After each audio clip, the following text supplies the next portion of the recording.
CM రేవంత్కు లేఖ రాశారు BRS నేత హరీష్ రావు. ఎన్నికల వేళ చెప్పిందొకటి, అధికారంలోకి వచ్చాక చేసిందొకటి అంటూ లేఖలో సీరియస్ అయ్యారు. కాంగ్రెస్ రైతు డిక్లరేషన్ పెద్ద బోగసని విమర్శించారు. తాలు పేరిట తరుగు తీస్తే తోలు తీస్తామంటూ హెచ్చరించిన సీఎం వడ్ల కొనుగోలు కేంద్రాల్లోకి వెళ్లి చూడాలన్నారు హరీష్ రావు. కొనుగోలు కేంద్రాలకు వరి ధాన్యం కుప్పలు తెప్పలుగా వస్తున్నా ఇంకా కొనుగోళ్లు ఎందుకు మొదలు పెట్టలేదని ప్రశ్నించారు.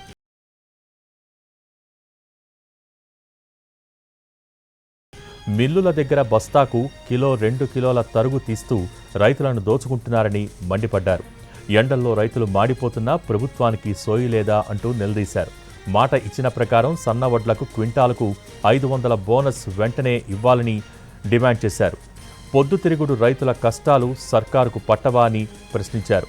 శనగ రైతుల పాలిట ప్రభుత్వ విధానాలు శనిలా మారాయని, కేంద్రాల్లో కొర్రీలు పెట్టి పూర్తిగా కొనుగోళ్లు ఆపేశారని అన్నారు హరీష్ రావు. జొన్నల కొనుగోలుకు కేంద్రాలు ఇంకెప్పుడు ఏర్పాటు చేస్తారని అడిగారు. అన్ని రకాల పంటల్ని మద్దతు ధరకు ప్రభుత్వం కొనుగోలు చేయాలని డిమాండ్ చేశారు. అలా చేయకపోతే రైతుల పక్షాన బీఆర్ఎస్ అలుపెరగని పోరాటం చేస్తుందని స్పష్టం చేశారు.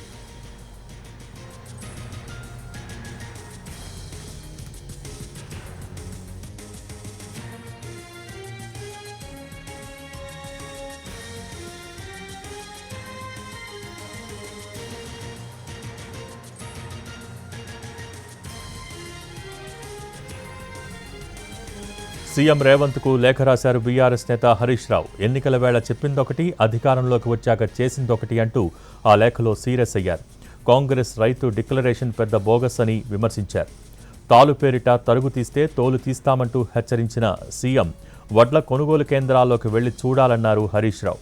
కొనుగోలు కేంద్రాలకు వరి ధాన్యం కుప్పలు తెప్పలుగా వస్తున్నా ఇంకా కొనుగోళ్లు ఎందుకు మొదలు పెట్టలేదని ప్రశ్నించారు. మిల్లుల దగ్గర బస్తాకు కిలో 2 కిలోల తరుగు తీస్తూ రైతులను దోచుకుంటున్నారని మండిపడ్డారు.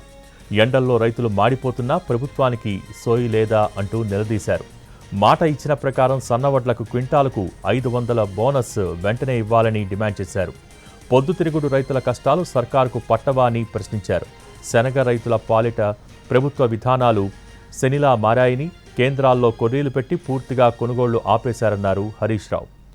జొన్నల కొనుగోలుకు కేంద్రాలు ఇంకెప్పుడు ఏర్పాటు చేస్తారని అడిగారు. అన్ని రకాల పంటలను మద్దతు ధరకు ప్రభుత్వం కొనుగోలు చేయాలని డిమాండ్ చేశారు. అలా చేయకపోతే రైతుల పక్షాన బీఆర్ఎస్ అలుపెరగని పోరాటం చేస్తుందని స్పష్టం చేశారు.